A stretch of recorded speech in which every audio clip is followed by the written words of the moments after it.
Hi guys, welcome in this channel. This is a general reading for collective your energy at this time.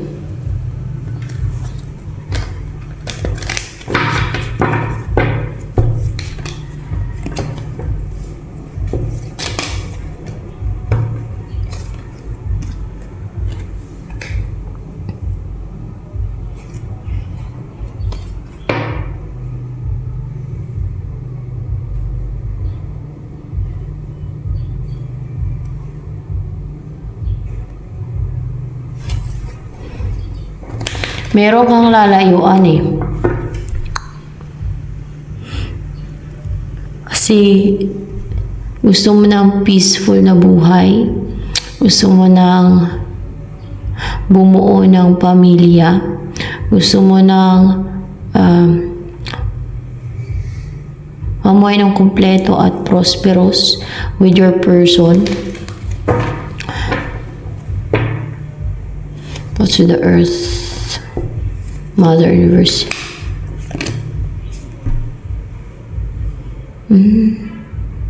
So, ibig sabihin, kasi Earth, no? Earth energy, your mind is not stable right now. Gusto mo ng peace of mind, gusto mo ng kapayapaan, payapa yung isipan mo, wow. So, meron kang nilalayuan, meron kang iniiwasan. Gusto mo kasi payapa yung isipan mo, tahimik yung isipan mo, peaceful yung ganun.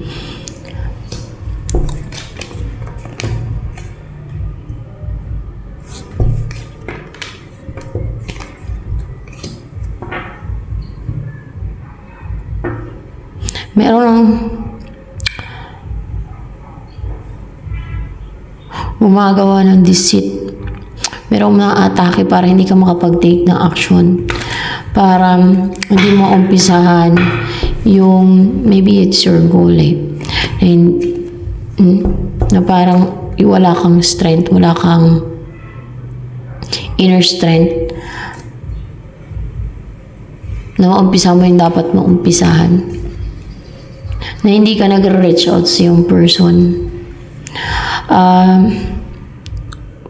Hindi ka nagtitake na action para magkaroon ng strong bond sa inyong person, sa inyo ng person mo. Hindi ka nag-offer ng cup of love, you're cold, kasi may gumagawa ng deceit, unemotional towards your person, at nilet go mo siya, nirelease mo siya, kasi dahil may gumagawa ng deceit and scheme.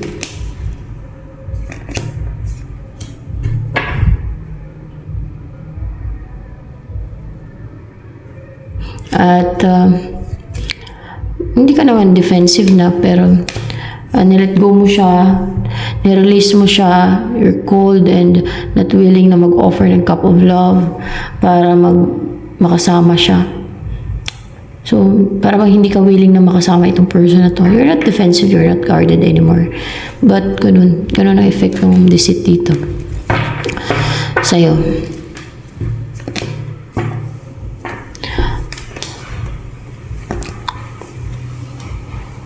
Ay. Pero pag nag-umpisa na tong tamang oras or your destiny, wala nang makagawa ng deceit, wala nang ano ba to? Parang monitoring spirit. Hindi yan siya monitoring spirit. Ano yan siya? Parang elemento. Elemento nga. Yan siguro ang gumagawa ng deceit sa inyo. Sa'yo. Kaganyan ka.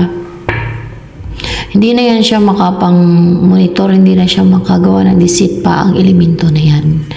Siguro gusto ng elemento na yung person mo.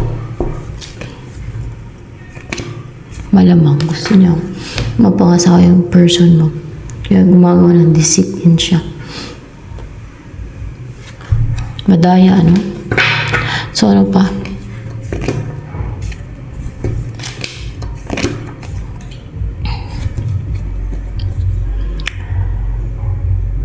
Pag ito na yung umpisahan mong path, pag naumpisa na yung destiny mo, ito na yung path at tatakan mo with your person, makatulog ka na ng mahimbing eh, stable na yung isipan mo, kasi protected ka na. At maliwanag na yung path na tatahakin mo. Ganun. At maging malakas na din yung loob mo na mag-offer ng cup of love sa person mo.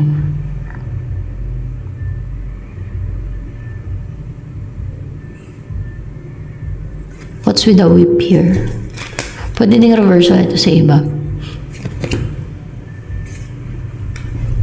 Child.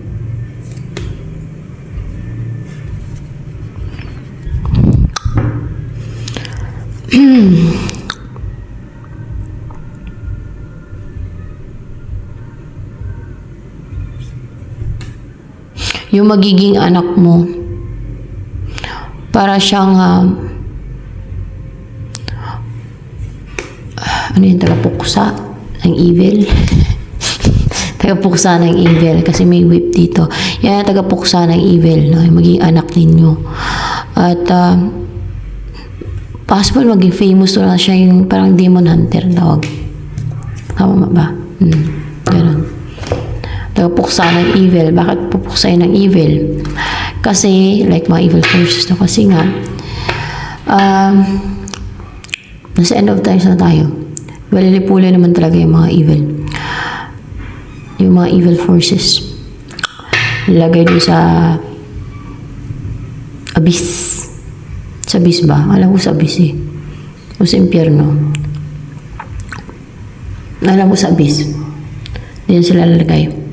O sa impyerno ata. Saan ba sa ilalagay? Sa impyerno? Mga fallen angel at mga sa impyerno daw. Doon sila ikukulong. And then, kasi alam ko magkaiba yung abyss eh. Guide ko ang tinatanong ko guys, baka magtaka kayo. Sino tanong niya?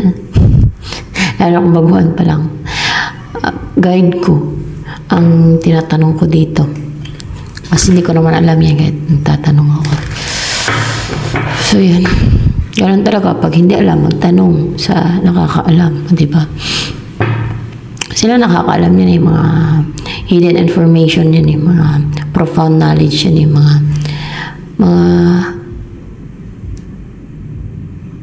hindi alam ng tao yung mga ganung information eh. Kung meron man, meron yan sa Bible, simpirong ata. Basta mga malalalim mga ay sila yung mga kakasagot, no? At kagaya ng mga ganyan. So, makikilala itong maging anak ninyo dalawa.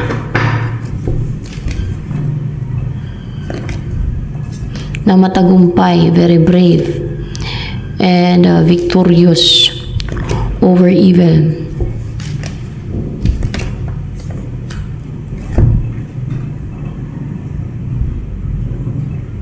That's why yung mga na-oppress or yung mga naka-experience ng yung nag-grief,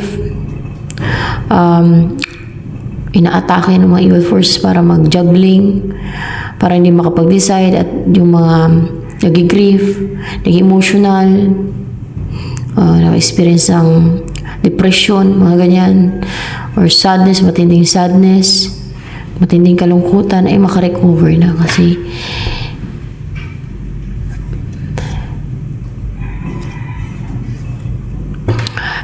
dahil sa anak mo, magiging anak ninyo, yung magiging anak ninyo, hindi pa yan napanganak, magiging anak nyo pa lang yan. Yan yung mabubuo, yung bata na yun. Magiging siya eh, parang hunter ng mga evil forces. Yan.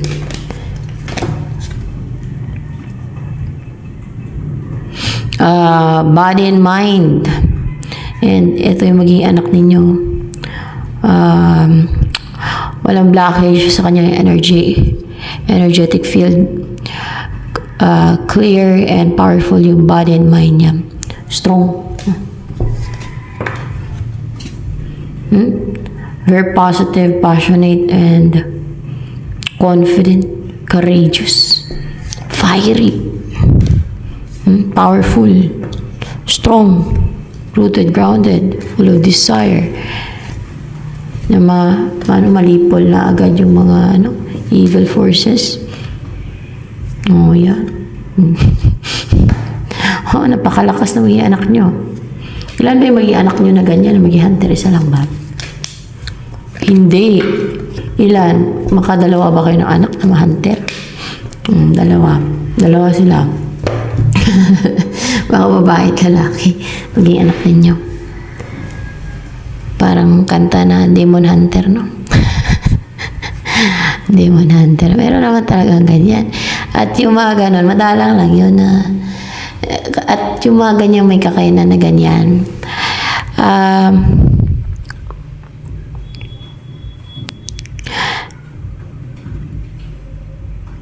Madalang lang. Nakikita nila yung mga evil forces like fallen angels. Makikita nila, hindi yung mata nila. Meron yung tinatawag na perception. O meron ng mga fallen angel na perception, lahat yan. Mga angel, fallen angel. May mga perception yan, basta mga celestial being. Yung maging anak mo, may ganyan din yan. Kasi yan ang gagamitin niya, no, para makita niyan, para masense yung mga ganyan. Meron yan sa paligid niya. Madalang lang may ganyan. Kumbaga, may ganyan mga kakayanan ay may special mission or may mission from God na yan talaga. So, yun nga mission ng inyong anak. Parang siya yung nakatakda, isa o maybe isa o sila ang nakatakda. Kasi dalawa daw yung bata na yun. Yung person mo ay ano din, hunter. Yung person mo, yung maging asawa mo, yung partner mo, yung maging partner mo na yung magkaanak kayo niyan, hunter din. So, hunting na yan siya ng fallen angels. I mean, yung person na mapangasawa mo, yung magkaanak kayo, hunting na siya ng fallen angels. Oh, ano nangyayari sa fallen angels? Ginagawa niya. Chine-chain niya. Chine-chain. Sinisend sa impyerno. Yes, sinisend sa impyerno. Magtaka iba. Paano nagagawa yun? Lalo kung tao.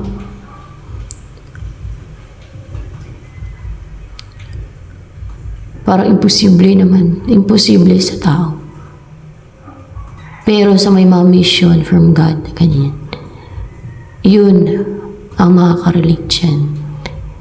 At yun ang nakakalam kung paano nila ginagawa yan. Kasi gagayad ng celestial being yung may mga ganyan na mission. Lahat na may mission from God. Iba-iba na may mission from God eh. Gagayad yan ng mga angels, ng God, celestial being. Anong gagawin niya? Oh? At kung paano niya gamitin yung kakayanan niya o kapangyarihan.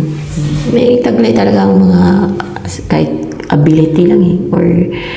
Pero pag mga ganyan, mga hunting, may mga kapangyarihan yan. Kasi may mission, basta pag may mission from God, may mga kakayanan talaga na extraordinary, hindi kagaya ng tao na walang kapangyarihan na mga ganyan. Yung pagtao na mga witch o wizard, maasa lang yan sa mga evil forces ng kapangyarihan. Kaya itim yung kapangyarihan nila. Pero pag mga ganyan na hunting na mga evil forces, galing sa God yung kapangyarihan yan. Kasi yan ang kanilang mission from God. Natuturuan ng mga anghel yan, ng God, Jesus Christ, kung paano gamitin ang kanilang kapangyarihan. O ability man at kapangyarihan, both. May ability at kapangyarihan yan. Ikaw ba nanganting ka na ba? Ng fallen angel? Hindi mo pa alam eh. Pero mahanting ka din ba ng fallen angels? Hindi. Yung mga anak nyo lang. Yung mga anak nyo, yung dalawa nyong anak at yung... Kasi magmamana yan sila sa kanilang... Yung sa magiging partner mo, lahi niya, yung lahi ng anak mo. At yung kapangyarihan, mamanahin din nila yun sa partner mo, maging partner mo.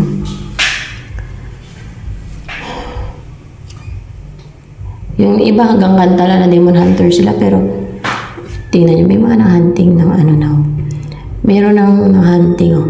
Chine-chain yan, chine-chain. Chine-chain. Yung taka kung paano. Kasi ang nakaka-relate dyan yung may mission ng mga ganyan, no? Chine-chain yung mga tapos sinesend sa impyerno. Ganon yun eh. So, umpisa na nga, kasi nga, manaan mo tuloy. Kasi nga, end of times na to. Para pagdating ng panahon na, na tawag dito, na babaguhin na itong mundo na to, simot na sila, no? Doon na sila sa impyerno. Sa ganon. Umpisa na paunti-unti. Paunti-unti pa lang. Si person mo pa lang naman eh. O kung may iba pa, hindi, mas marami, mas maganda, no? Ano yung paunti-unti pa lang sila na chinichin, mga holy angels? Hindi. Maramihan na. Maramihan na nga eh. O, may mga angelin mo na ni-chain sa mga holy angels na. Ayan. Wala. Yun lang talaga nakatakda. Ayun lang nakatakda na mag-chain. Yun pa lang. Pero maramihan na. Marami, ibig sabihin marami na na-chain. Marami na. Maramihan. Kadalasan pa yan yung mga, sila pa yan, matatapang, manugod. Yung mga, ganun. Mga fallen angels.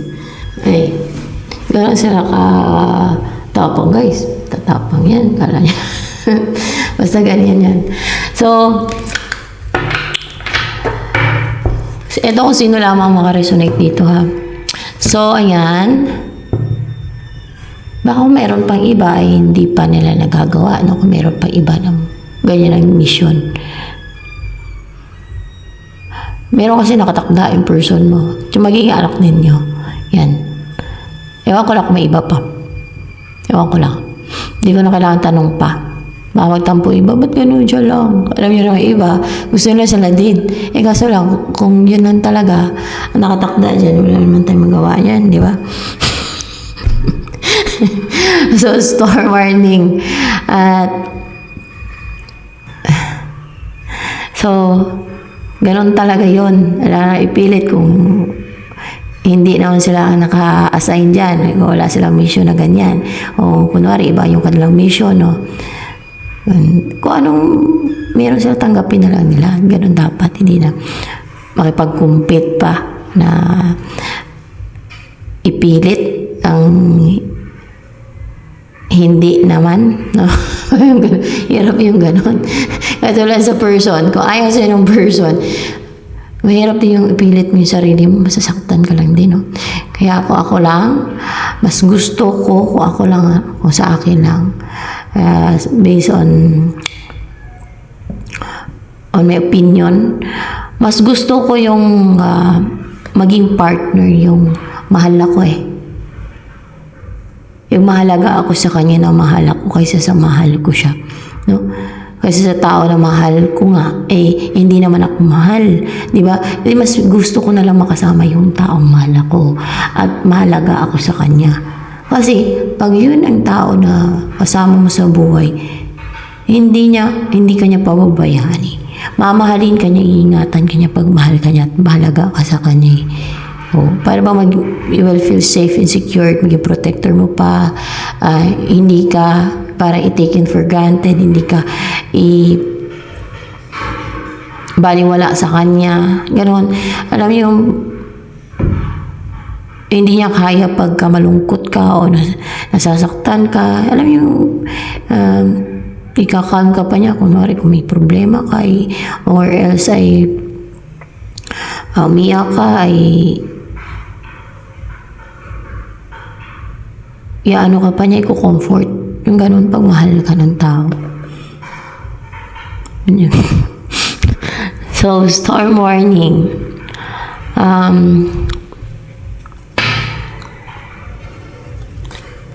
Kaya pag nakahanap ng taong mahal ka, swerte mo na eh. Mahal ka na malaga ka sa kanya. Swerte ka. Pagka ganun. So, storm warning.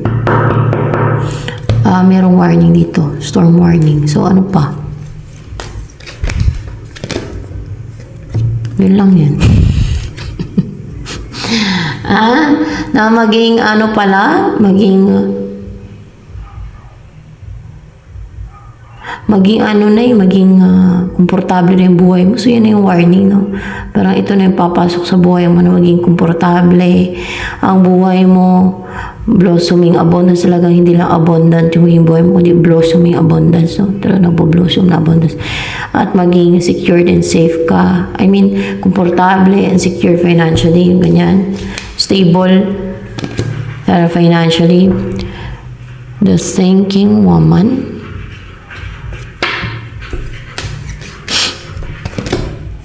attachment,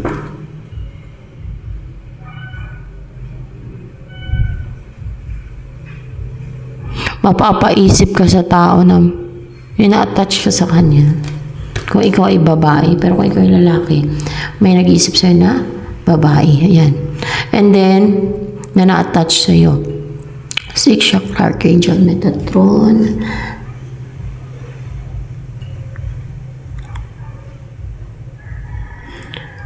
Kasi, kiniklear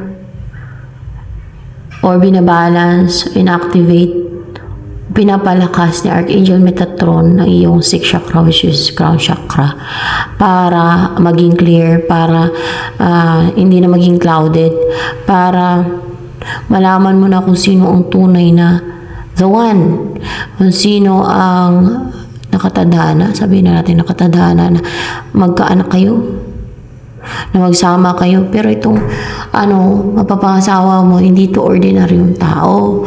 Yung mapapangasawa mo ay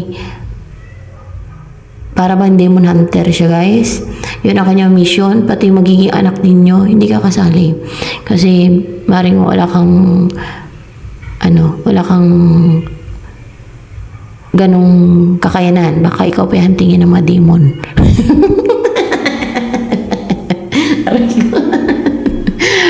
Kasi kung hindi mo yan mission,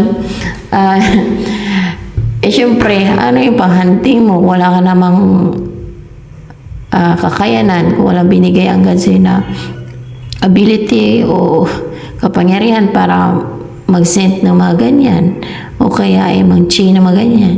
Hindi yan siya joke, hindi yan siya laro lang. Yan ay mission from God.